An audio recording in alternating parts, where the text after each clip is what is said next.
아멘. 사도신경 우리 신앙 고백합니다. 전능한 사 천지를 만드신 하나님 아버지를 내가 믿사오며 그 외아들 우리 주 예수 그리스도를 믿사오니 이는 성령으로 잉태하사 동정녀 마리아에게 나시고 본디오 빌라도에게 고난을 받으사 십자가에 못 박혀 죽으시고 장사한 지 사흘 만에 죽은 자 가운데서 다시 살아나시며 하늘에 오르사 전능하신 하나님 우편에 앉아 계시다가 저리로서 산자와 죽은 자를 심판하러 오시리라.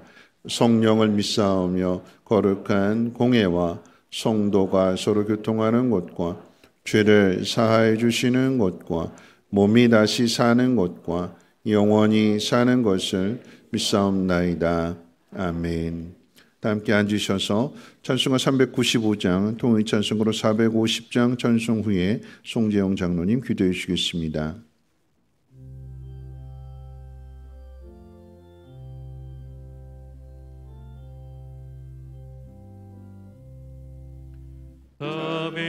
자비하신 예수여 내가 사랑 가운데 의지하리 없으니 슬픈 자가 됩니다. 마음 심히 어두니 밝게 하여 주소서. 나를 보호하시고 항상 인도하소서. 죄를 지은 까닭에 나의 마음이 고나니 용서하여 주시고 쉬게 하여 주소서.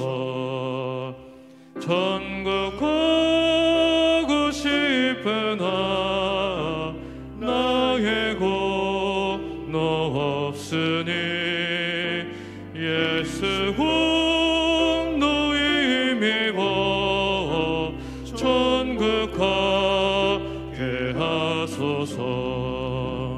허락하심 이루어 사랑 항상 있도다. 모두 이뤄주심은 나는 믿사옵니다. 그주밖에 누구를 달리 찾아보리요. 복과 영생 예수님 더 원할 것 없도다. 거룩하신 구주여 피로 날 사셨으니 어찌 감사한지 말로 할 수 없도다. 주의 귀한 영상을 나도 있게 하시고 하늘 날아가서도 사랑하게 하소서.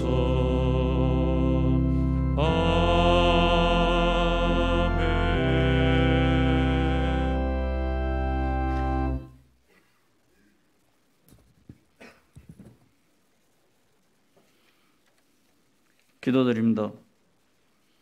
여호와는 위대하시니 우리 하나님의 성 거룩한 산에서 항상 찬양받으시리로다. 10월도 지켜주시고 지난 한 주간도 하나님의 은혜로 두려움 없이 살아낼 수 있도록 지켜주시니 감사드립니다. 성경 공사로 좋은 환경에서 예배 드릴 수 있으니 또한 감사드립니다. 우리는 항상 말씀으로 기도하며 산다고 했지만 그러하지 못하고 갈등과 번민 속에서 이 시간 예배하오니 모든 것 용서하여 주시고 온전히 신실한 예배자가 되게 하여 주시옵소서. 신실하신 하나님, 우리 믿음도 신실하며 예배가 회복되며 기도가 회복되며 처음 신앙의 각오와 결단의 믿음으로 모든 것이 주님께 더욱 가까이 할 수 있는 성도 되게 하여 주시옵소서. 세상의 어려운 환경 가운데서도 전도자가 되게 하시며 성도들이 속한 모든 곳에서 우리들이 축복의 통로로 사용되어지는 온전한 성도 되게 하여 주시옵소서. 은혜로우신 하나님, 질병과 사고로 병원간 가정에서 치료 중에 있는 주의 성도들 치료하여 주시옵소서. 직장, 사업장 문제로 어려움을 당하는 성도들 있다면 길을 열어 주시옵소서. 특별히 수능을 준비하는 수험생 학생들에게 지혜를 주시고 건강하게 하시며 더욱더 믿음으로 주님의 뜻을 구할 수 있는 수험생 되게 하여 주시옵소서. 사랑의 하나님, 생명교회를 사랑하여 주시고 인도하여 주시니 감사드립니다. 반석위에 든든히 세워지며 말씀과 기도로 영혼구원과 선교와 구제로 함께하는 은혜로운 공동체가 되게 하여 주시옵소서. 하나님 아버지, 안타깝게도 이태원 사고로 젊은 청년들이 많이 죽음을 당하였습니다. 슬픔을 당한 가족들, 유가족들에게 위로하여 주시고 부상당한 사람들에게 회복하여 주시며 또 이 일을 보고 많이 슬퍼하는 국민들 위로하여 주시옵소서. 먼저 믿는 주의 성도들이 기도하며 기생세대들이 이 사회를 바로 세워갈 수 있도록 주여 항상 은혜 허락하여 주시옵소서. 대통령으로부터 모든 위정자들 지혜를 주시고 올바른 정치하여 대한민국이 평온하며 국민들이 안정된 삶을 살아갈 수 있도록 인도하여 주시옵소서. 이 시간 말씀 가지고 강단에 서신 목사님, 성령 충만으로 주의 말씀 온전히 선포하게 하여 주시옵소서. 주의 성도들 말씀 받아 세상에 나가 선포하며 승리하게 하시옵소서. 찬양대의 찬양을 받으시고 성도들 은혜의 시간 되게 하여 주시옵소서. 오늘도 주의 말씀 따라 승리하는 삶을 살아가기 소망하며 예수님의 이름으로 기도드립니다. 아멘.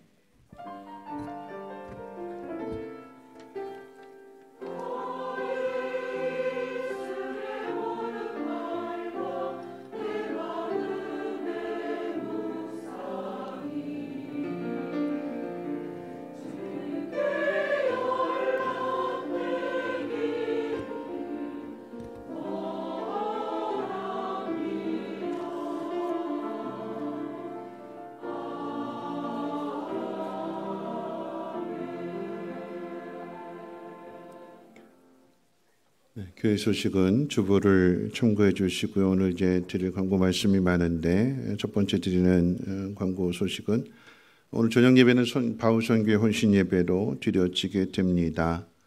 여러분들 혼신 예배하면 그 부서만 혼신하는 것이 아니라 온 성도들이 다시금 하나님 말씀 앞에 마음을 다져 잡는 것이 혼신 예배의 목적입니다. 저녁 예배 또 이렇게 외부에서 강사가 오실 때 많이들 참석하셔서 말씀의 은혜도 받으시고 하나님의 부르심에 대한 그 음성을 듣기를 부탁드리겠고요.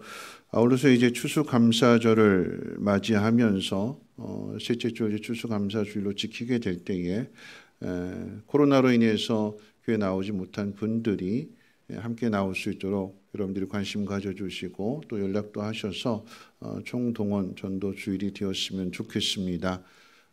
팬데믹이 아니라 이제는 엔데믹이 되었기 때문에 더 이상 두려워할 것이 아니라 우리의 믿음을 찾고 회복하는 일에 우리가 더 마음을 써야 될 것입니다. 아울러서 이제 감사주일을 맞이하면서 이루어질 그 행사들에 대한 먼저 동영상을 잠깐 한 3분짜리 동영상인데 먼저 보시고 광고 말씀 이어가도록 하겠습니다.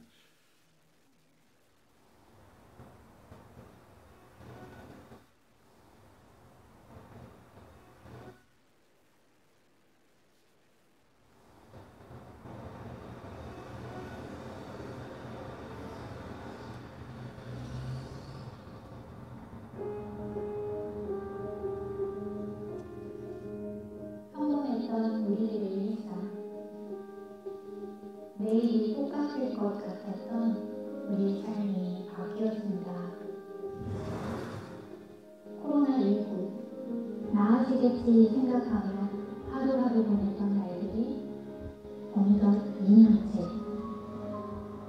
우리들의 일상에서 익숙해진 것은 멀어진 관계, 불확실한 미래, 경제적 어려움. 그렇게 우리는 감사를 잃어가고 있습니다. 그리고 저 또한 감사를 잃었던 적이 있었습니다. 2000년 7월 30일 평범한 대학생이었던 저는 늘 다니던 북으로 가는 길에서 음주운전 실종 수사고를 만났습니다. 일주일 만에 깨어났을 때 전신의 절반은 상부화상을 입었고 그로 인해 눈도 감지 못하고 손끝도 없어지게 되었습니다. 병원에서조차 제가 오래 살지 못할 것이라고 했을 때 놀랍게도 하나님께서 허락하신 두 번째 삶은 그때부터 시작되었습니다. 하루는 엄마가 말씀하셨습니다. 눈앞에 보이는 현실은 암담하지만 하루에 한 가지 감사할 것을 찾아보자. 사고 처음으로 제 손으로 숟가락을 들고 밥을 먹었을 때, 내 스스로 한 자국의 단추를 채웠을 때, 이렇게 하루에 한 가지 감사할 것을 찾다 보니 보이지 않았던 하나님께서 저와 함께 하시는 것을 느낄 수 있었습니다. 우리의 삶의 고통은 끝이 막힌 동굴이 아니라 결국 지나갈 수 있는 터널이라는 것을 비로소 알게 되었습니다. 많은 사람들이 저와 같은 걸 느꼈으면 좋겠습니다. 제가 사고를 만나고 얻게 된 가장 큰 보물은 바로 감사입니다. 마치 광야의 이스라엘 백성이 만나를 먹고 이겨냈던 것처럼 감사 챌린지를 통해 우리의 일상에 잃어버렸던 감사를 회복합시다. 하루 한 번 말씀을 묵상하고 하루에 5가지 감사 제목을 적고 감사를 표현해 봅시다. 항상 기뻐하라, 쉬지 말고 기도하라, 범사에 감사하라. 이것이 그리스도 예수 안에서 너희를 향하신 하나님의 뜻입니다.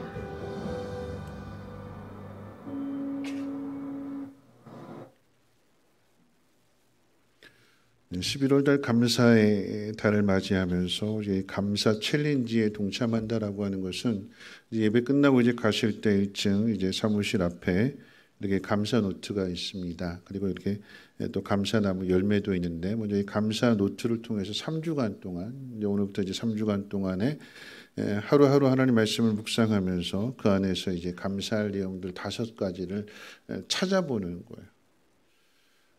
큰 일이 아니라 작은 소소한 일상들 속에서 감사한 일들을 이제 찾게 될 때 우리의 마음이 감사로 채워지게 되면 언어도 이제 감사의 입술로 바뀌게 되고 그러면 말 한 대로 응답된다고 했기 때문에 그 복을 누리게 되는 것입니다. 여러분들이 잘 찾으셔서 이 감사 챌린지 한번 도전해 보시고 그리고 이제 그 모든 것을 이제 담아서 이제 감사 나무를 이제 만들어 놓으면 거기다 여러분들이 이렇게 감사한 것 3주간 동안에 제일 감사한 것들을 적어서 이 나무의 열매를 맺게 할 수 있는 그냥 무성한 잎사귀가 무성한 나무가 아니라 이런 예쁜 열매들이 여러분의 삶을 통해서 하나님 앞에 고백되어질 수 있도록 여러분들이 관심 가져주시고 또 참여해 주시기를 부탁을 드리겠고요. 아울러서 이제 감사 주일 저녁 예배 때 작년과 같이 간증이 있는 사연이 있는 감사 찬양제를 하려고 합니다. 한 달 동안일 수도 있고 또 올해 전체일 수도 있고 가장 기뻤던 일, 감사했던 일들을 찬양의 가사와 함께 이렇게 같이 이렇게 연결해서 하나님 앞에 감사하게 될 때 작년에 참들 좋았습니다. 그 사연도 좋았고 찬양도 좋았고 올해 더 많은 분들이 참여해 주셔서 하나님 주신 그 은혜를 또한 재능들을 함께 나눠주시기를 부탁을 드리겠고요. 네 번째 광고 내용은 이제 희망 박스에 대한 광고인데요. 한 가정이 어려운 이웃들을 돌아보면서 우리 목장 안에 있을 수도 있고 또는 교회 바깥에 있을 수도 있고 정말 힘들고 어려우신 분들을 한 가정이 돕는데 5만 원을 이렇게 작정해 주시면 한 가정 돕기로 그러면 우리가 작정한 그 5만 원에다가 기아 대책본부에서 5만 원을 이제 기업체에서 이제 후원한 그 5만 원을 더해 주어서 10만 원의 박스가 되는 거죠. 희망상자라고 하는 희망을 주는. 그래서 그것을 우리 성민교회 이름으로 어려운 이웃들에게 전할 수 있다고 합니다. 그냥 우리가 하면 그냥 5만 원인데 여기 함께 동참해 주게 되면 그쪽 5만 원, 우리 5만 원 합해서 10만 원의 그 생활 물품들이 어려운 이웃들에게 전달되는 것이고요. 그것을 이제 우리 교회 이름으로 하겠다고 하니까 여러분들이 많은 관심들 가져주시고 추수감사절을 맞이하면서 또한 성탄절을 맞이하면서 주님의 그 사랑을 전하는 일에도 힘써 주시기를 부탁을 드립니다. 그리고 이제 다섯 번째 광고 내용은 11월 마지막 주일에 초청 간증 집회를 하게 되는데 앞서 이제 동영상 가운데 전에는 이지선 자매라고 불렀는데 이제는 이지선 교수님이 되셨어요. 이제 교수님의 사연도 여러분 잘 아시지만 제가 생각하기에는 아마 이보다도 더한 태어나면서 부모님이 버렸어요. 고아원에서 자라게 되셨고 그 가운데 이제 얼굴에 피부암 떠돌림을 당하고 조롱을 당하고 멸시를 당하는 그런 삶을 살아가면서도 하나님 앞에 감사하기 시작했더니 그 인생을 하나님께서 바꿔주셨노라고 아침마당 그 TV에도 나오셨고 그리고 또 이제 뭐 세상을 바뀌는 뭐 15분 해가지고 거기도 강사로도 나오셨고 말씀을 잘 전해주면서 제가 이제 오륜교회 목사님한테 한번 부탁을 했더니 추천해 주신 분이기도 하고 우리 교회에 큰 위로와 격려와 소망이 될 것 같아서 12월 이 마지막 주일을 우리 전도하는 주일로 삼았으면 좋겠어요. 믿지 않는 분들, 교회에 나오지 않는 뭐 남편들, 가족들 이분들을 초대하셔서 그래서 그 저녁 그 자리에 세상 사람들이 들어도 감동을 받는 그 일인데 그렇게 해서 하나님의 사랑이 어떤지 감사하는 삶이 어떻게 바뀌어지는지를 함께 나누었으면 좋겠습니다. 11월 마지막 주일 저녁 예배는 간증 집회로 하게 되고요. 그 다음에 12월 둘째 주일 저녁 예배는 우리가 전에 불렀던 행복이라고 하는 화려하지 않아도 그 복음성을 불렀던 장한희 사모님이신데 그분을 초대해서 찬양 집회로 12월 둘째 주는 그렇게 할 예정입니다. 여러분들 많은 분들이 함께 관심 가져주시고 기도해 주시고 또 이런 기회에 복음을 전하는 감사의 열매를 구원의 열매를 맺는 그런 시간들 되었으면 좋겠습니다.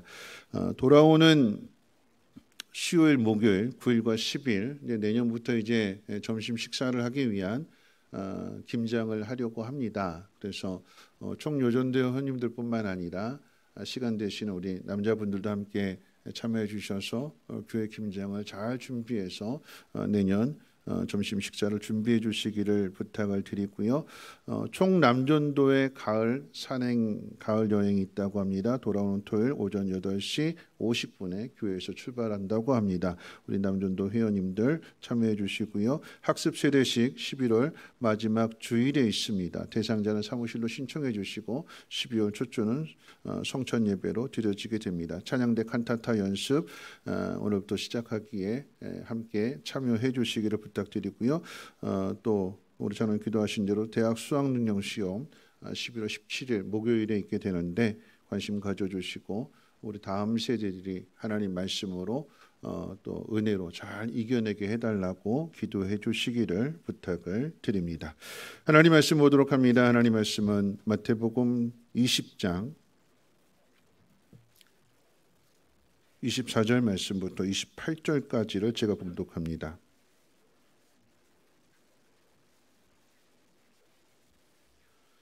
마태복음 20장 24절로 28절까지 제가 봉독하겠습니다. 열 제자가 듣고 그 두 형제에게 대하여 분이 여기거늘 예수께서 제자들을 불러다가 이르시되 이방인의 집권자들이 그들을 임의로 주관하고 그 고관들이 그들에게 권세를 부리는 줄을 너희가 알거니와 너희 중에는 그렇지 않아야 하나니 너희 중에 누구든지 크고자 하는 자는 너희를 섬기는 자가 되고 너희 중에 누구든지 으뜸이 되고자 하는 자는 너희의 종이 되어야 하리라. 인자가 온 것은 섬김을 받으려 함이 아니라 도리어 섬기려 하고 자기 목숨을 많은 사람의 대속물로 주려 함이니라. 아멘. 임마누엘 찬양대 찬양 있겠습니다.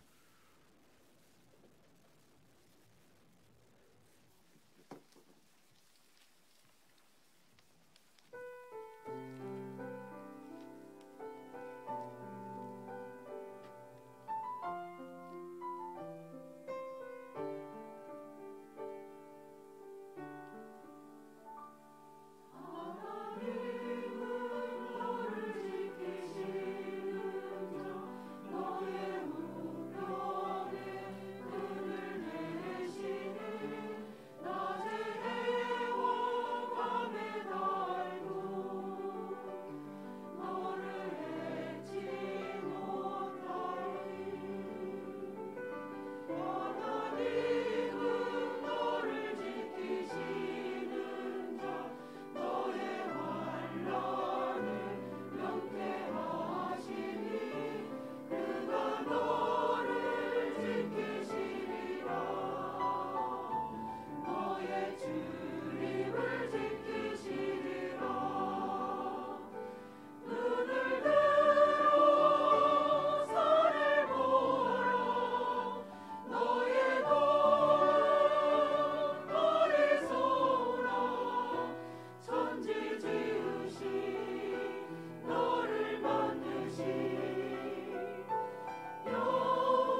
기도합니다. 좋으신 하나님 감사합니다. 오늘도 하나님 앞에 나왔사온데 하나님이 우리를 지키시는 분이심을 분명히 깨닫게 하시고, 그래서 신령과 진정으로 감사할 때에 우리를 지키시고 보호하심으로 인하여 우리 평안함이 충만케 하옵소서.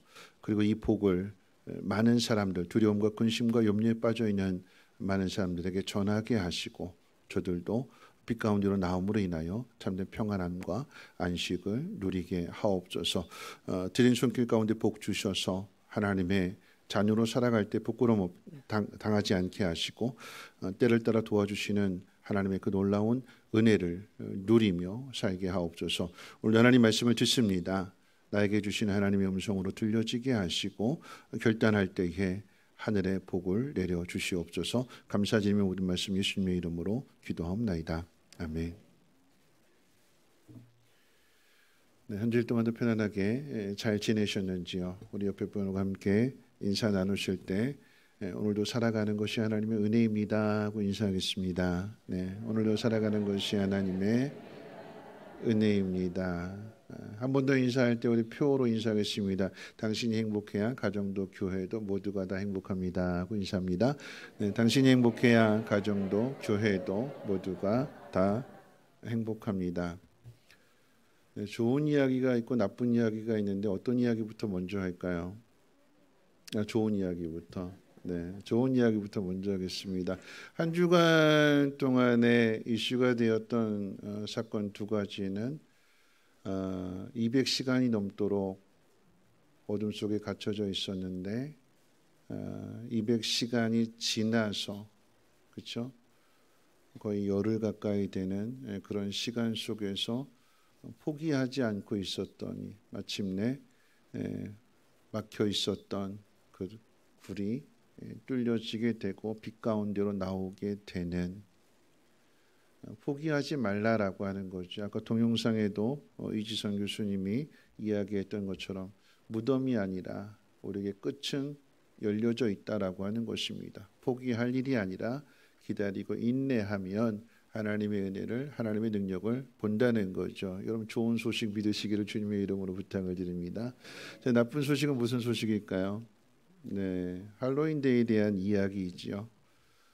이태원의 참사로도 알려져 있는데, 할로윈데이가 무엇인지를 먼저 생각해보고 이어서 이제 말씀을 생각해 볼 텐데요. 할로윈데이에 문제가 되는 것은 첫 번째 그 기원에서, 만든 기원에서 찾을 수 있습니다. 영국을 중심으로 살던 고대 켈트족은 1년을 12달이 아닌 10달로 생각했고, 여름이 지나 추수를 마치는 10월 31일을 종교개혁의 날 이후에 종교개혁의 날과 똑같은데, 이 10월 31일을 한 해 마지막 날로, 그리고 긴 겨울이 시작이 되는 11월 1일을 새해 첫날로 보았습니다. 한 해의 마지막이 되는 10월 31일에는 하늘과 세상의 경계가 흐려져서 죽은 유령들이 세상에 다녀간다고 믿었습니다. 혹 망자들이 세상에 내려와서 그날 이제 마치고 돌아갈 때에 그 망자들이 이 땅에 사는 사람들을 저승으로 데려가는 것을 막기 위해 미리 유령의 옷을 입고 있으면 이 망자들이 자기들과 같은 존재로 생각을 해서 그냥 지나친다는 것입니다. 하늘의 경계가 흐려진다라고 하는 것도 인간의 생각이고, 옷만 바꿔 입으면 그냥 지나친다는 것도 인간의 생각입니다. 이런 문화가 의도하는 것은 죄송합니다. 성경에 기록된 내용을 변질시키려고 하는데 그 목적이 있습니다.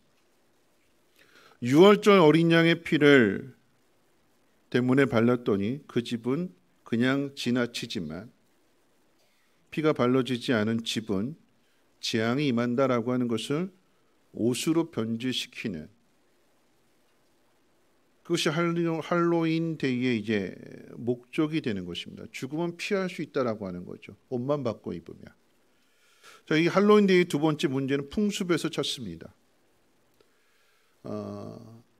아이들이 귀신 옷을 입고 집집마다 이제 찾아다니면서 트릭 올 트릿 이렇게 이야기하면 그러니까 사탕이나 초콜릿 달라라고 하는 이야기입니다. 안 주면 이 집에 장난을 치겠다고 이제 꼬마 아이들이, 그러니까 이제 문을 열었는데 갑자기 드라큘라가 있고 뭐 귀신이 있고 막 이런 되게 망측한, 깜짝 놀랐는데 근데 꼬마 아이들이잖아요.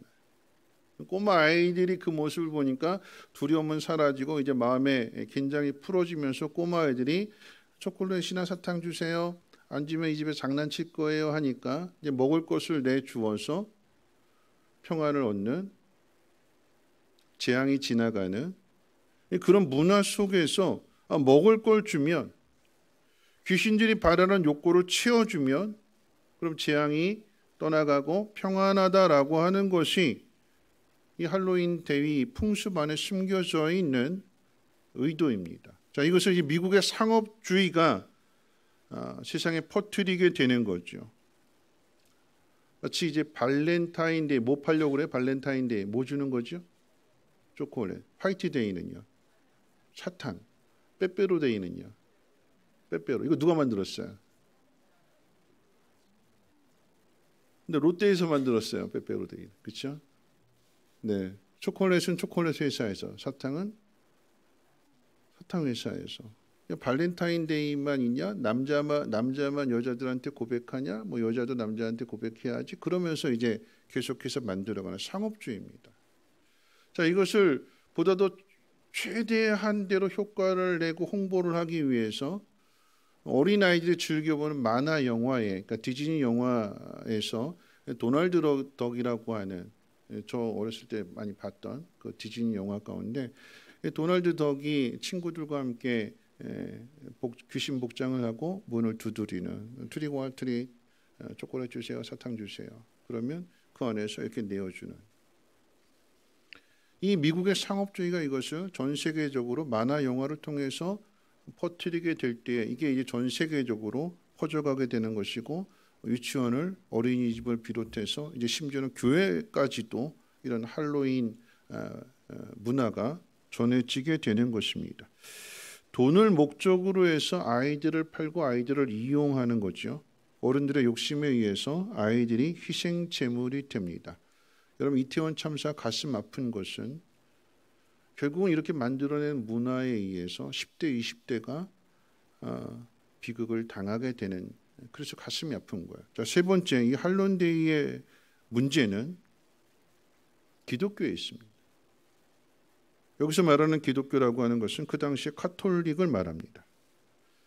할로윈데이라고 하는 이 말 자체를 그 당시에 카톨릭이 만들었습니다. 원래 말은 켈트족이 서윈이라고 하는 그런 표현을 썼는데, 서윈 축제 이렇게 이야기했었는데 10월 31일을. 근데 이것을 카톨릭이 자신들의 이제 그 세력을 확장하기 위해서 켈토족을, 말하자면 켈트족을 이제 전도하기 위해서 그들이 가지고 있는 문화를 수용하되 이걸 기독교적으로 해석을 바꿔서 다 수용하는 거예요.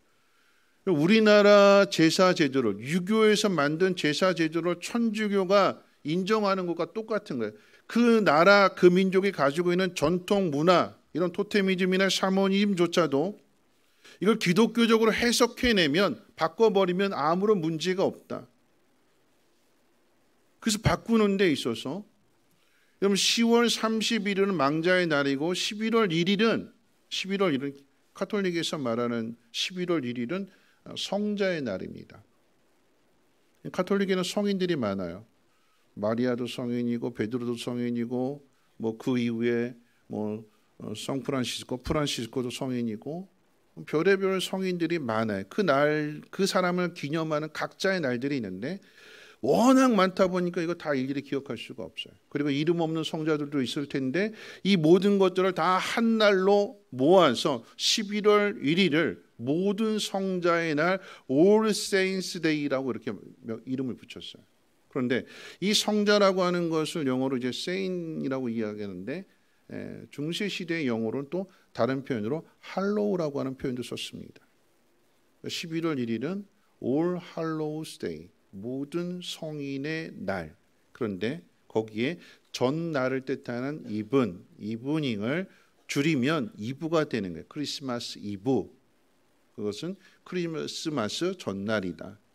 자, 이 스코틀랜드어로 이브닝을 줄일 때 EEN, 윈이라고 줄이기도 했습니다. 그러니까 할로우에다 윈을 붙이게 되니까 10월 31일은 성자의 전날, 그러니까 할로윈 데이가 되고 11월 1일은 이제 할로우스 데이가 됩니다.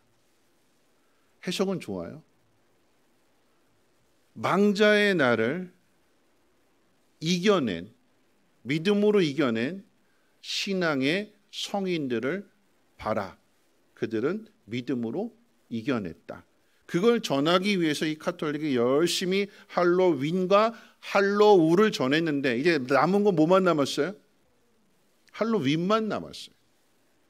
11월 1일에 거룩한 성인의 날, 믿음으로 이겨낸 날, 그날은 다 사라져버리고 망자의 날, 귀신 분장하는, 옷을 바꿔 입으면 재앙이 그냥 지나가는, 그래서 너도 나도 운수 있는 삶을 살겠다고 젊은이들이 귀신 분장을 하고 그리고 이태원으로 몰려들게 되는 거죠.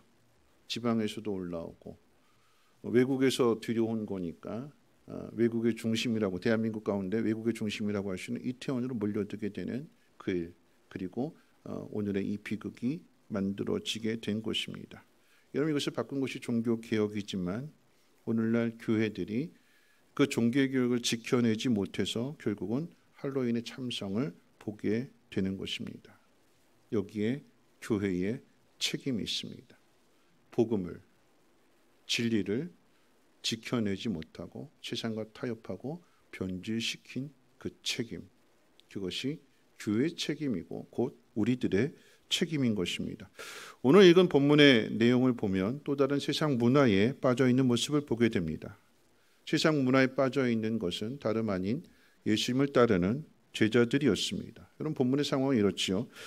예수님께서 십자가의 죽음을 앞에 두고 예루살렘으로 이제 올라가시는 중에 잠깐 길을 멈추시고 제자들에게 예수님 십자가의 죽음에 대해서 말씀하시는 바로 그때 야고보와 요한의 어머니가 예수님 앞에 찾아와서 자신의 두 아들을 예수님의 우편에 또 하나는 좌편에 앉게 해달라고 하는 그런 말하자면 인사청탁을 하게 됩니다.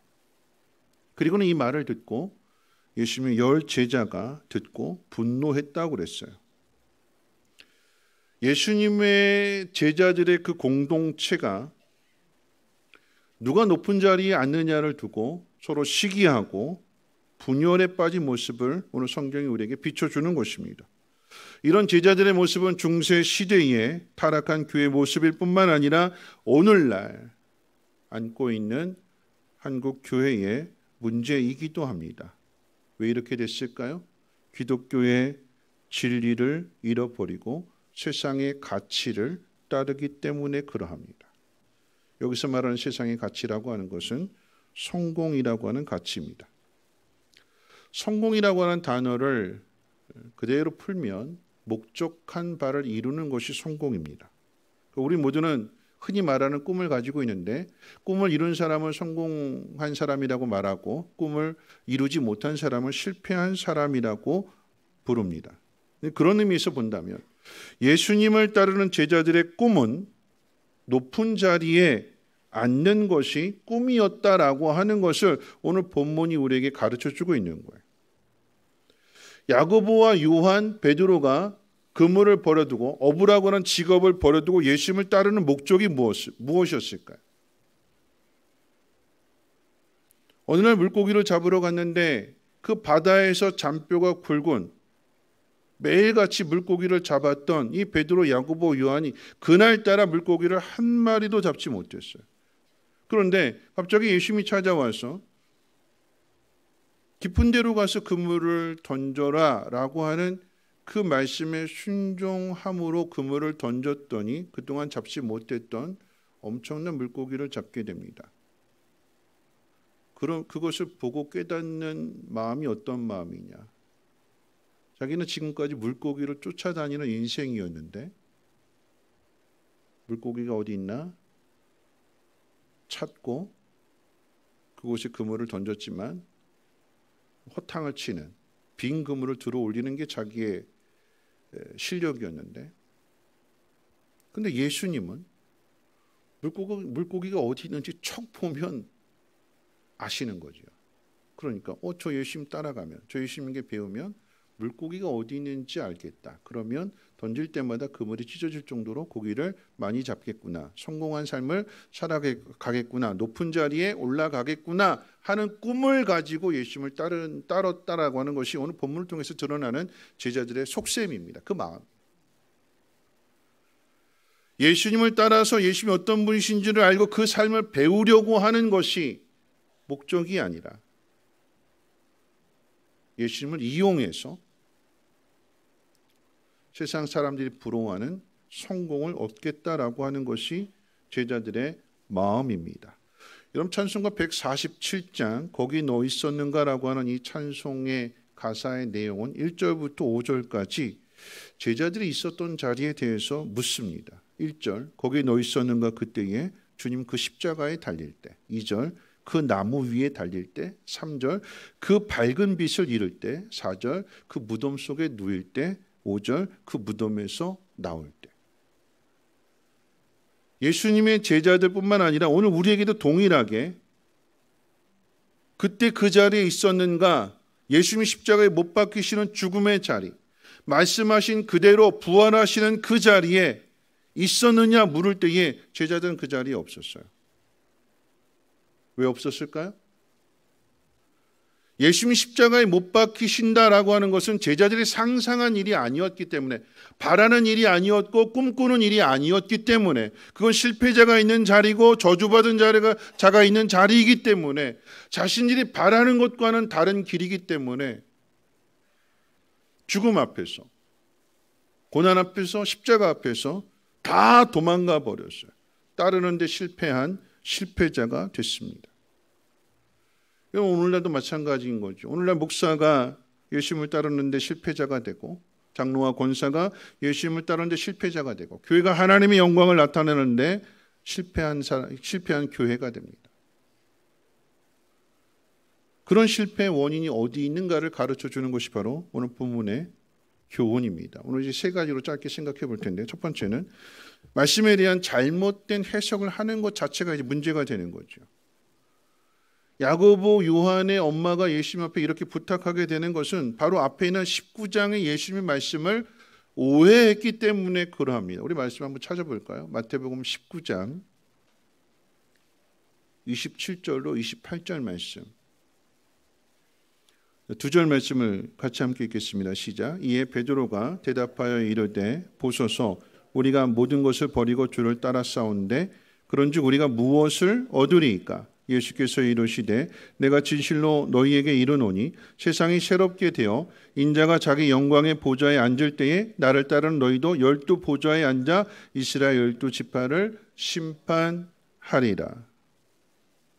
여러분, 이 말씀은 19장의 말씀은 부자 청년에게 네가 가지고 있는 재산을 다 팔아서 가난한 사람들에게 나누어주고 나를 따르라고 하는 그 말씀에 부자 청년이 근심하고 돌아간 후에 베드로가 보란 들었듯이 자랑스럽게 이렇게 이야기를 하는 거예요.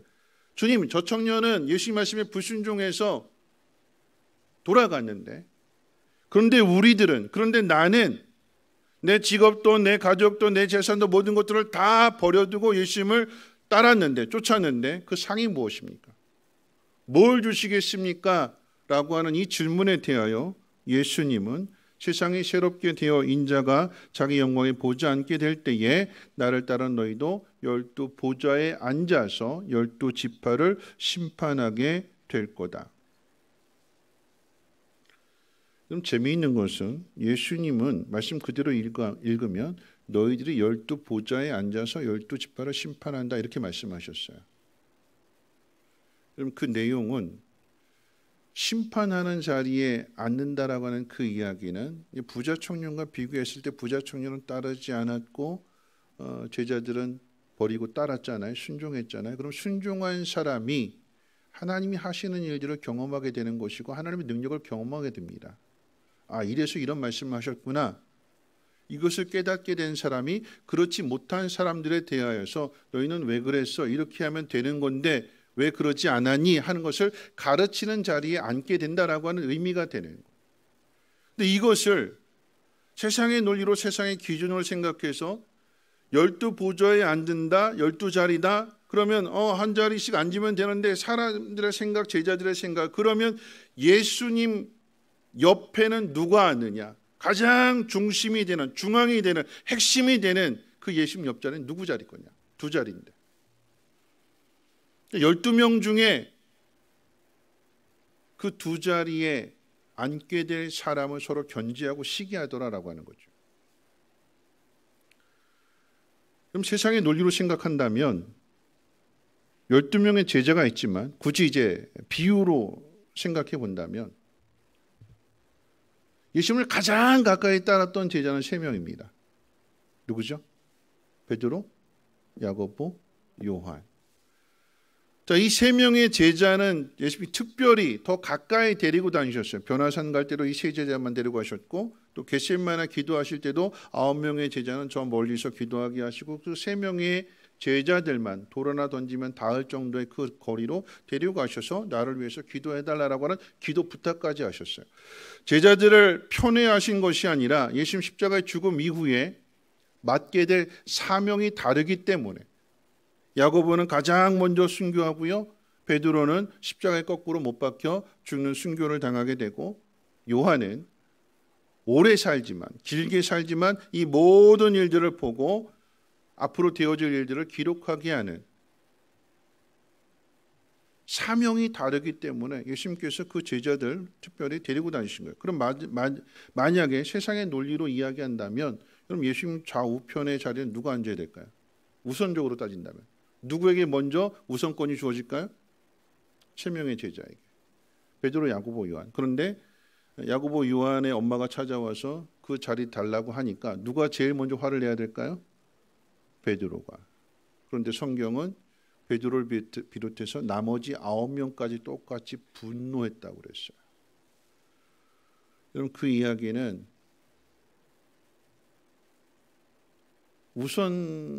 우선적인 그런 자리가 주어지지 않음에도 불구하고 그 자리를 노리는 그 자리에 앉겠다라고 하는 생각은 모두에게 다 있다라고 하는 것입니다. 인간의 욕심이에요. 자기가 대상이 되지 않아도 그 자리를 욕심내는. 여러분 이런 싸움은 오늘날 교회 안에서도 자주 보게 되는 싸움입니다.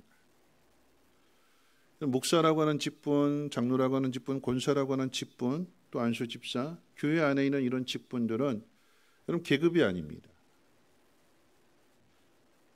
계급으로 생각해서 서로 다투고 서로 싸우라고 하는 직분이 아니라 예수님의 그 몸된 교회를 세우기 위해서 각자에게 맡겨진 그 일에 최선을 다하라고 주시는 사명입니다.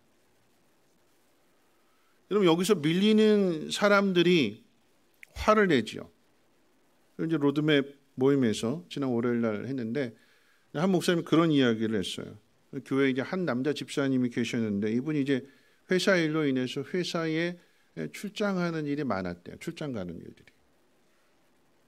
근데 이제 어느 날은 이제 연말 즈음에서 목사님 내년에는 그냥 이렇게 간혹 가다 가는 출장이 아니라 아예 6개월 동안을 해외 나가서 근무하게 되었습니다. 이렇게 이야기를 하더래요. 그래서 목사님 이제 고민을 하다 이제 주일학교 부장직을 맡고 있었는데 6개월 동안 해외 나가 있다고 하니까 그분을 이제 부장 임명해서 빼버리고 다른 분을 임명했대요. 그랬더니 시험에 들더래요. 그리고는 그 부인이 찾아와서 따지더래요. 우리 남편 왜 뺐냐고. 그래서 이제 목사님이 이제 자초지종을 설명한 거죠. 아니 주일학교 부서에 부장님이 이렇게 교사들을 잘 돌봐주고 또 지도교사를 잘 섬겨주고 그래서 주일학교 운영을 잘 하게끔 하는 게 부장의 역할인데 6개월 동안 그 자리가 비어 있으니까 그 일을 잘 할 수 있는 분으로 대신 그 자리에 세운 겁니다. 나중에 돌아오시게 되면 뭐 그 다음 해에 다시 이렇게 임명할 수 있는 겁니다라고 이야기를 했더니 그 부인 집사님이 하는 이야기가 내 남편이 없어도 내가 대신하면 되잖아요. 그럼 남편이 해야 될 일을 부인이 대신하게 할 테니까 그 자리 달라라고 하는 거예요. 안 들어주니까 시험에 들더래요. 또 한 목사님이 그런 이야기했어요. 이제 그 교회 이제 한 분이 맨날 연말만 되면 아우 나 내년에 못해요. 나 빼주세요. 그래가지고 뺐더니 시험에 들었대요. 그럴 줄 몰랐다고. 목사님이 하는 얘기가 그래요. 그렇게 얘기해요. 도대체 어느 장단에 춤을 춰야 되는지 모르겠다. 빼줘야 되는지 안아야 되는지. 여러분 왜 그럴까요? 여러분 이 직분을 잡고 계급으로 생각해요. 내가 이 직분을 가지고 있음으로 인해 저 사람보다 더 나은. 여러분 그 자리가 물론 이제 그 자리가 사람을 만들 수도 있어요. 조심하게 되고 또 자신의 삶을 돌아보게 되고. 그런데 그 자리에 맞는 그 삶을 살기 위해서 우리가 힘쓰고 노력해야 되는 거죠. 여러분 이 말씀의 의미를 잘 생각해 보면 이 순서대로 본다고 하면 이 19장에서 예수님께서 이제 마지막 19절 30절에 이렇게 말씀하고 있어요. 우리 같이 한번 읽어볼까요? 30절 말씀 19장 30절부터 보겠습니다. 함께 읽겠습니다. 시작. 나중되고 나중된 자로서 먼저 될 자가 많으니라. 여러분 12보좌에 앉아서 심판할 거다 이렇게 말씀하시면서 마지막에 내리시는 결론은 먼저 된 자가 나중되고 나중된 자가 먼저 된다. 그리고 이제 20장으로 이어지게 되면 이 말씀에 대한 비유로서 포도품 품꾼에 대한 비유입니다. 여러분 이 비유의 내용 여러분 아시죠? 주인이 자기 포도원에 일할 일꾼들을 데려오기 위해서 말하자면 인력시장에 나가서 아침 9시에 한번 데리고 오고 아침 6시에 한번 데리고 오고 9시에 데리고 오고 12시에 데리고 오고 또 3시에 데리고 오고 그리고 마지막 일이 6시에 마치게 되면 딱 1시간 남겨둔 5시에 또 가서 또 데리고 옵니다. 그리고 이제 일을 마치고 삭슬 주게 될 때 똑같이 한 데나리온씩 줬더니 아침 일찍부터 와서 일한 사람이 불만을 품습니다. 이런 비유의 내용, 비유의 핵심이 무엇이냐면 예수님께서 이 비유를 통해서 일거리가 없어서 그날 하루를 공쳐야 되는 그런 사람에게 약속하고 포도원 안으로 데리고 들어왔다. 그게 핵심이에요. 주인의 마음. 마지막까지 찾아가서 1시간이라도 일하면 내가 삭설 주겠다. 또 가서 데리고 오나. 얼마나 많은 일을 했느냐, 얼마나 많은 것을 받았느냐에 대한 이야기가 아니라 그 포도원 안에 들어옴으로 인해서 평안을 누리고 안식을 누리게 되는 거기에 오늘 예수님이 비유의 핵심이 있는 것인데 근데 이 주인의 마음은 놓치고 누가 더 많이 받느냐 거기에 마음을 빼앗기게 되고 이 일로 인해서 다투게 되는 12보좌의 자리라고 했을 때에 금자리, 은자리, 동자리가 따로 있는 것이 아니라 그 자리에 앉게 된 것 자체가 복이고 은혜다라고 하는 것은 다 잊어버리고 세상의 논리를 가지고 교회 안에서도 서로 다투고 서로 시기하고 서로 싸우더라라고 하는 것입니다. 나중되었지만 1시간밖에 일하지 못했지만 자신을 건져주신 자신을 거기서 불러내주신 하루를 공칠 수밖에 없는 아니 인생 자체를 공칠 수밖에 없는 그 영혼을 건져주신 것에 대해서 감사한 마음을 가지고 있는데 정작 먼저 부름을 받은 사람은 그 감격을 그 감사함을 다 잊어버리고 다른 사람과 경쟁하면서 비교하고 미워하고 질투하고 시기하더라라고 하는 것입니다. 그리고 오늘 본문의 상황으로 이어져서 두 자리에 누가 앉을 것이냐 싸우게 되는 거죠. 그럼 두 번째 생각해 볼 것은요. 그렇게 가르쳐 주시는데도 바뀌지 않는 데의 삶의 문제가 더 있습니다. 그렇게 말씀하셨어요. 십자가의 죽음에 대해서. 근데 안 듣습니다. 오늘 본문 앞에 있는 말씀 한번 볼까요? 같이 한번 읽어볼 텐데 마태복음 20장 18절 19절 말씀 함께 읽겠습니다. 시작. 보라, 우리가 예루살렘으로 올라가노니 인자가 대제사장들과 서기관들에게 넘기오매 저희가 죽이기로 결안하고 이방인들에게 넘겨주어 그를 능욕하며 채찍질하며 십자가에 못 박게 하리니 제3일에 살아나리라. 앞서 길을 가는 사람은 생각이 있어서 그 길을 걸어가지만 뒤를 따르는 사람은 그 생각을 알지 못하기 때문에 왜 이 길로 가는지에 대한 불만이 많을 수 있습니다. 예수님이 가실 길은 대제사장, 서기관들이 죽이기로 결안하고 이방인들이 십자가에 못 박는다라고 하는 것. 세상에 힘을 가진 사람들이 온 세상 사람들을 다 동원해서 예수를 죽이고 예수를 죽이겠다고 달려드는 길이라고 말씀해 주셨습니다. 여러분, 이것은 예수님이 추구하시는 것과 세상이 추구하는 것이 다르다라고 하는 것을 넘어서 충돌한다라고 하는 의미가 됩니다.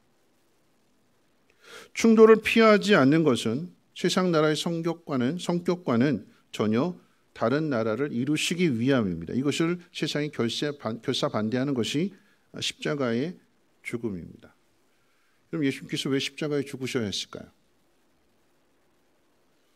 예수님의 십자가의 죽음이 갖는 진정한 의미는 우리의 죄에 대한 형벌을 넘어서서 하나님의 형상을 가진 자녀로서의 회복을 의미합니다.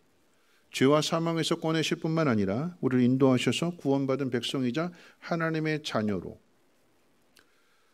타락으로 인해서 잃어버리게 되었던 하나님의 형상을 다시금 되찾게 하시고 채워주시고 풍성하게 하시기 위해서 우리를 건져내신 거예요. 여러분, 여기 예수님의 십자가의 죽음 뒤에 부활이 있습니다. 여러분, 부활이 있다라고 하는 것은 예수님이 선택하신 그 길이, 예수님이 걸어가시는 그 길이, 예수님이 하시고자 하는 그 일이 옳다라고 하는 것을 증명하는 것이고 그 일은 영원한 일이 된다라고 하는 것을 우리에게 가르쳐 주는 것입니다. 여기에 제자들을 비롯한 우리의 사명이 있습니다.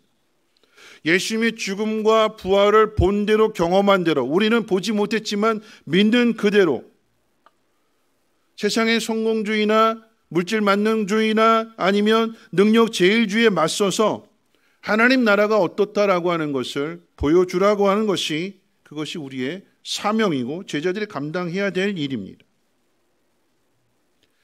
조정민 목사님이라고 하는 분이 계시죠. 전에도 한번 소개를 해드렸는데 잠깐.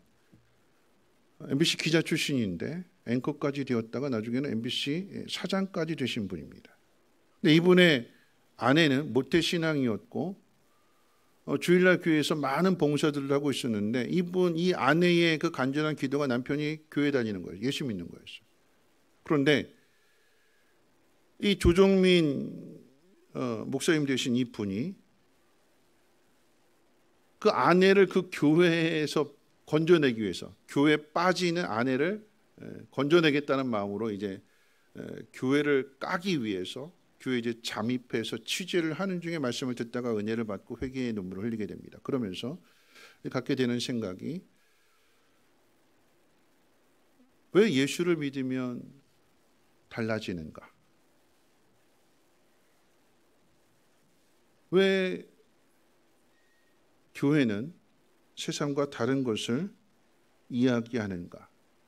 거기에 대한 관심을 가지고 남이 들려주는 것이 아니라 자신이 직접 그것을 찾아보겠다고 성경을 보기 시작했어요. 성경을 읽으면서 깨닫게 된 것은 예수님 진짜다.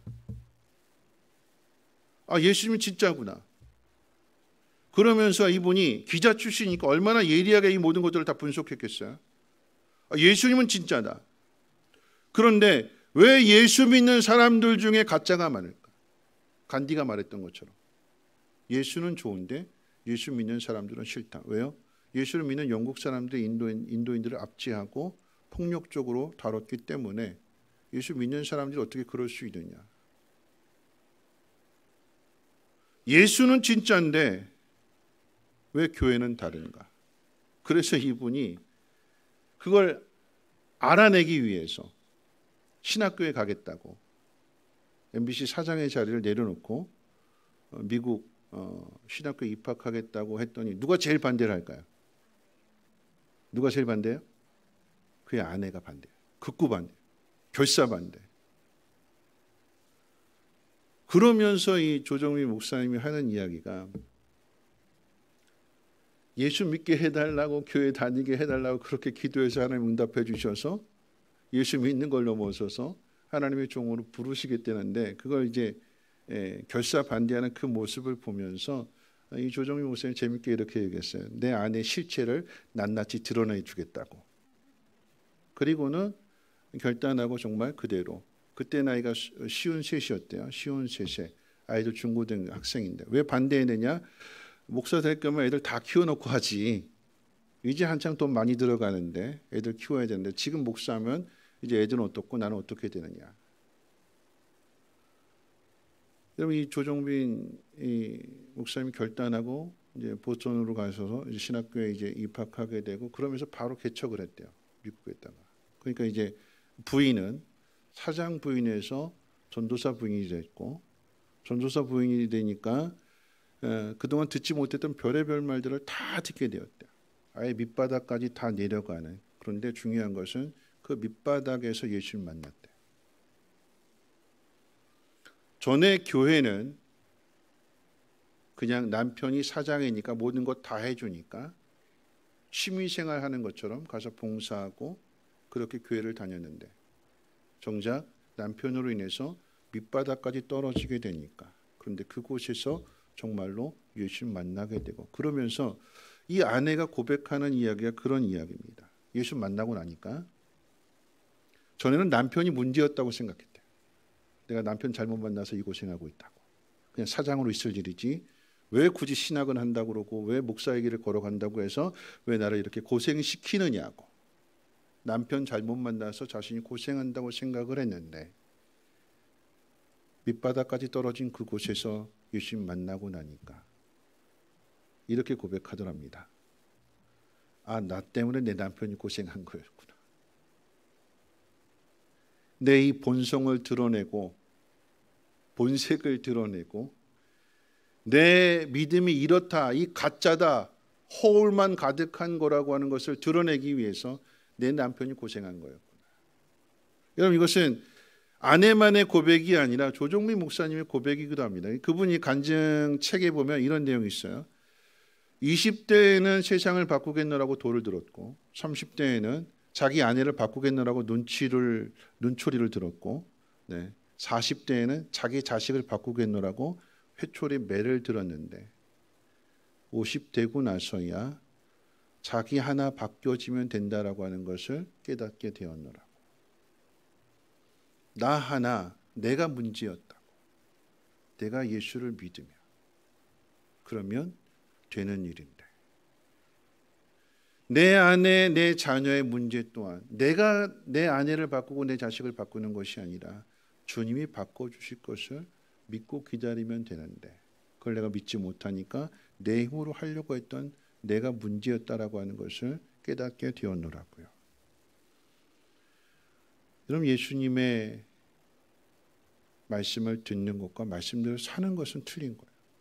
교회에 오는 것과 예수님 만나는 것은 틀립니다. 여러분, 조정민 목사님 하는 얘기가 그 얘기예요. 교회에 오는 사람은 많은데 예수님 만나는 사람은 적다. 그래서 늘 교회가 문제가 된다. 마치 할로윈 데이에 귀신의 옷을, 유령의 옷을 입으면 재앙이 피해가고 죽음을 피해가는 것을 믿는 것과 똑같은 그리스도인들이 교회 안에 많더라라고 하는 거죠. 여러분, 뭐가 문제가 되는 걸까요? 여전히 우리 안에 성공이라고 하는 이 세상의 가치관이 우리 안에 있기 때문에 그러합니다. 그래서 오늘 예수님은 제자들에게 가르쳐주는 것이 성공이 아니라 너희는 섬기는 삶을 살라라고 하는 것입니다. 높아지는 것이 목적이 아니라 너희는 낮아지는 삶을 살라라고 하는 거죠. 여러분, 생각해 보십시오. 여러분, 높아지는 것이 목적이라고 한다면 예수님은 굳이 높은 보좌를 버리고 이 땅에 오실 이유가 없습니다. 하늘 보좌보다 높은 곳이 어디 있겠어요? 근데 왜 그것을 버리고 이 땅에 오실까요?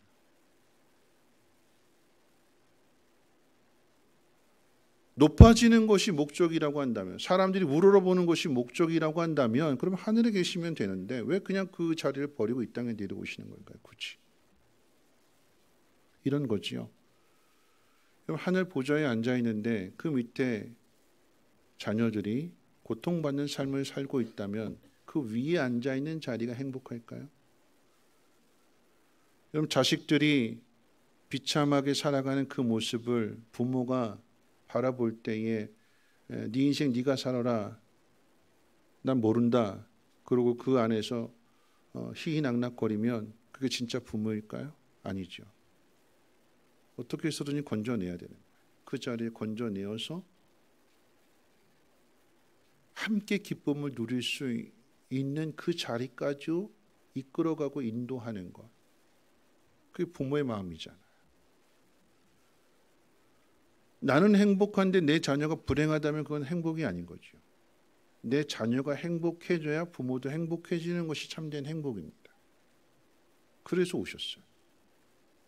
그래서 십자가에 죽으셨고, 그런 우리들을 끝까지 사랑하시며 우리들을 섬겨주시기 위해서 오신 것입니다. 예수님은 죽으셨는데 하나님은 그런 예수님을 높여주셨습니다. 여러분, 그것이 올라가는 길이에요. 내 힘으로 내가 노력해서 남을 짓밟고 올라가는 것이 아니라 그건 세상의 가치입니다. 세상의 논리입니다. 여러분, 교회는 다른 사람을 행복하게 해주는, 그래서 세상과는 다른, 여러분, 이 말씀의 그 의미 가운데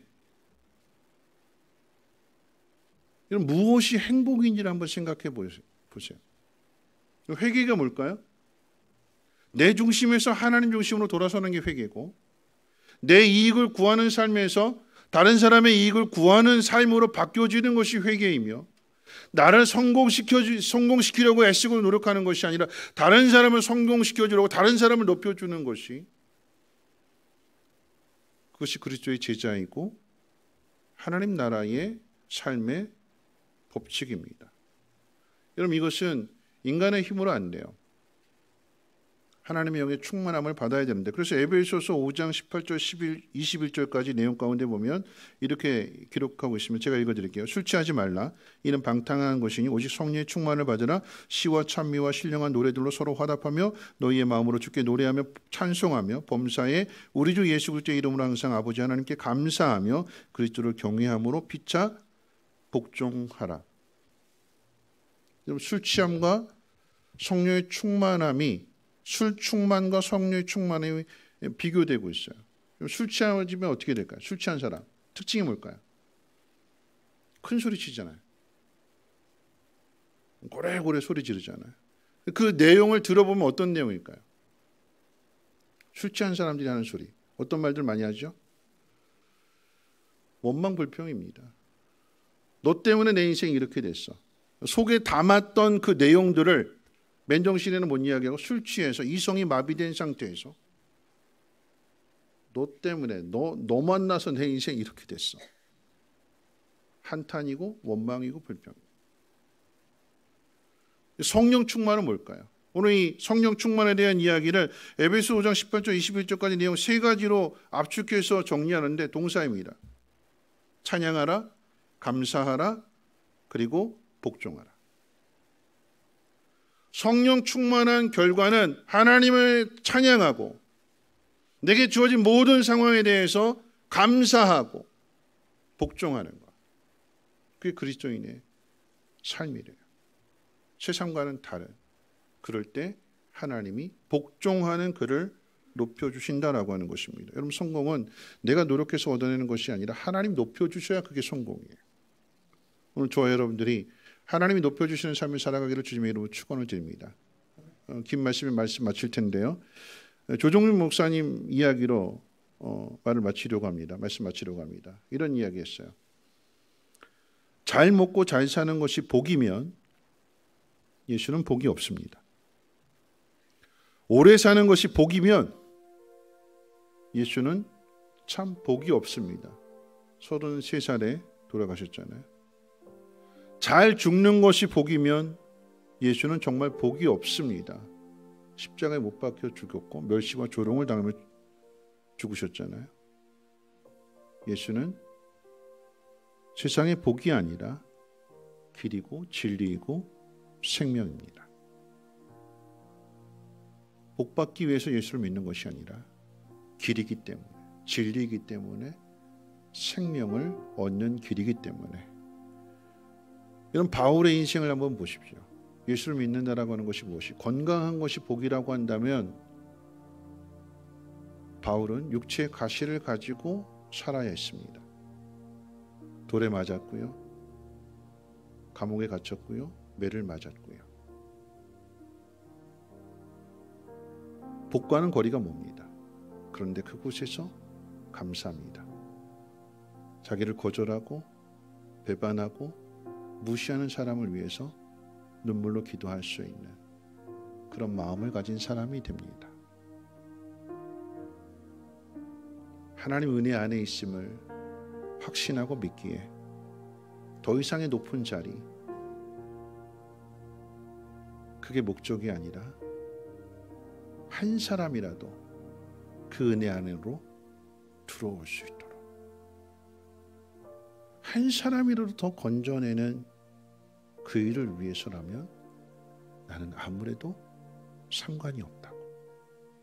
그게 사랑이고, 그게 복음이며, 그게 우리가 걸어가야 할 제자의 길입니다.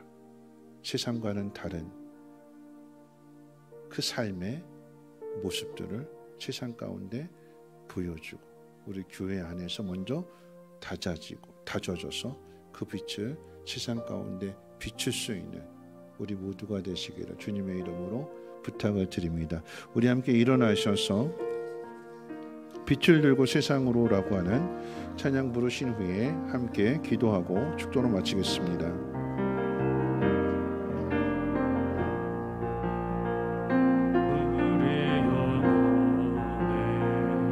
주가 주신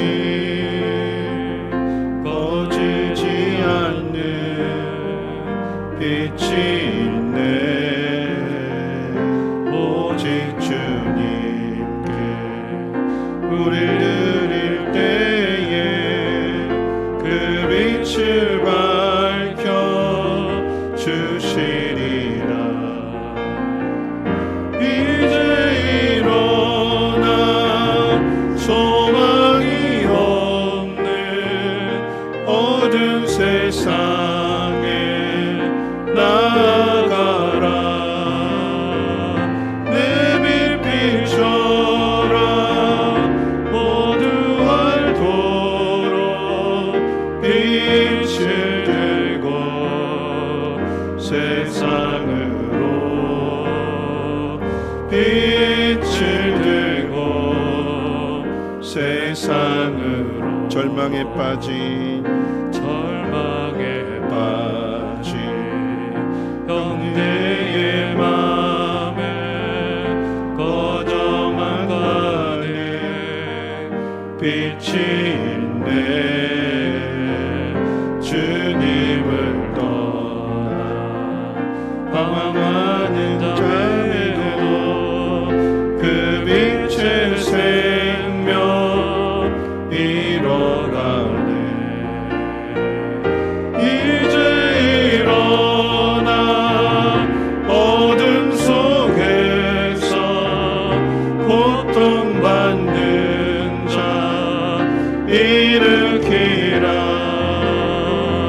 내 빛 비춰라.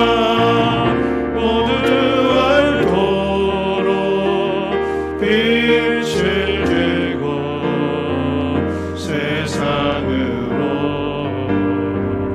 빛을 들고 세상으로. 우리 맘속에 밝게 빛나는 주를 향한 사랑, 빛이 있네.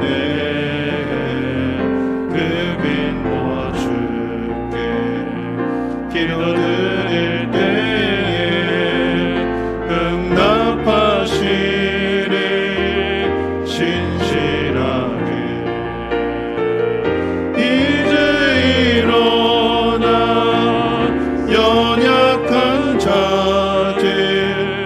그들의 앞을 감싸주라. 내 빛빛처럼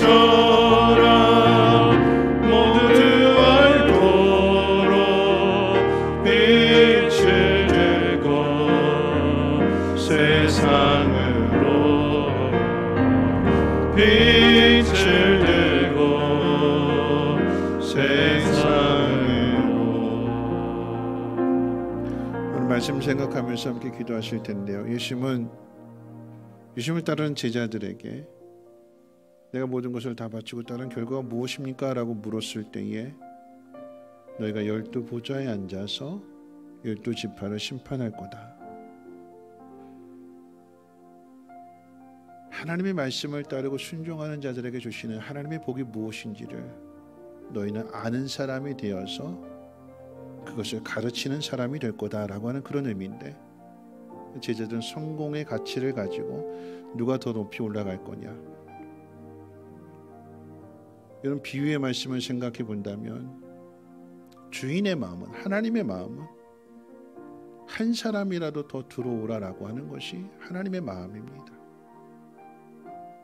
예수님이 그 마음을 아시기 때문에 십자가를 지신 것이고,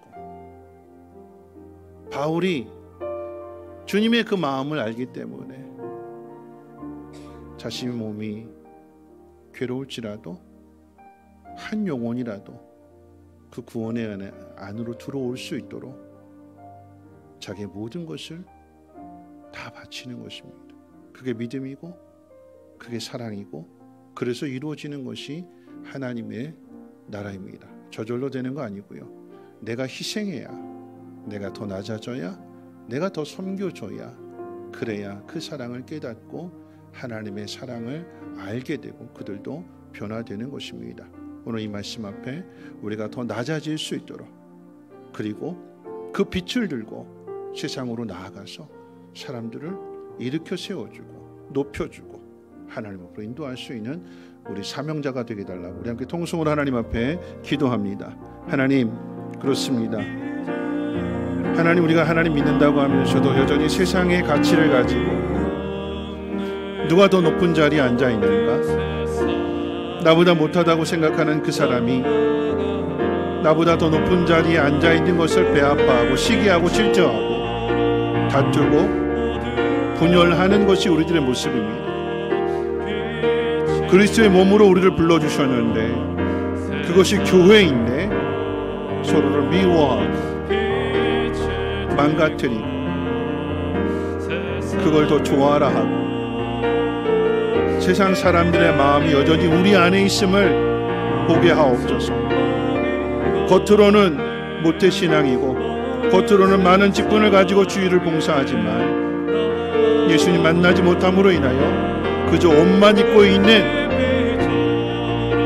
우리들은 아닌지 우리 자신을 돌아보게 하시고 말씀을 따라 살아갈 수 있는 우리의 믿음이 되게 하시고, 한 영혼이라도 주님의 그 크신 그 은혜 안으로 들어올 수 있도록 우리 자신을 내려놓고 희생하며 살아가며 섬길 수 있는 믿음의 사람들 되어지게 도와주시옵소서. 성민교회를 통하여 또 우리들의 믿음을 통하여 세상의 하나님의 사랑을 알게 하시고 저들도 그 보좌 앞으로 나올 수 있도록, 하나님 나라에 들어갈 수 있도록 하나님 우리를 사용해 주시옵소서. 믿음을 새롭게 하시고 강하게 하시고 하나님으로 충만하게 채워주셔서 찬양하며 감사하며 복종하는 삶이 되어줄 수 있도록 하나님 역사해 주시고 인도해 주시옵소서. 좋으신 하나님 감사합니다. 높은 자리를 생각했다면 주님 이 땅에 오실 이유가 없는데 그 자녀들이, 그 백성들이 어둠 속에서 고통 속에서 헤매이는 것을 보면서 그들을 건져내시고자 이 땅에 오셨고 십자가에 못 박혀 죽으셨고 다시 살아나셨습니다. 우리는 이 복음을 믿습니다. 우리도 이 은혜 안에 있기에 절망에 빠진 흑암 가운데 있는 영혼들을 돌아보게 하시고 남편도 아내도 자녀도 부모도 그 구원의 은혜 안에 들어올 수 있도록 더 낮아지게 하시고 겸손하게 하시고 사랑하며 섬길 수 있는 은혜를, 은사를 덧입혀 주시옵소서. 하나님으로 충만하게 채워 주셔서 한탄하고 원망하고 불평하는 것이 아니라 찬양하며 감사하며 하나님의 뜻에 복종하게 될 때에 하나님께서 우리를 높여주시고 모두가 다 기쁨 가운데 행복함 가운데 거하게 해 주옵소서.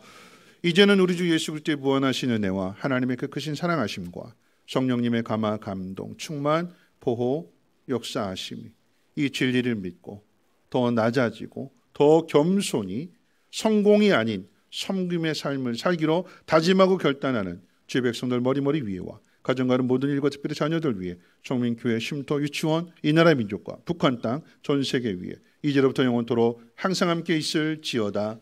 아멘.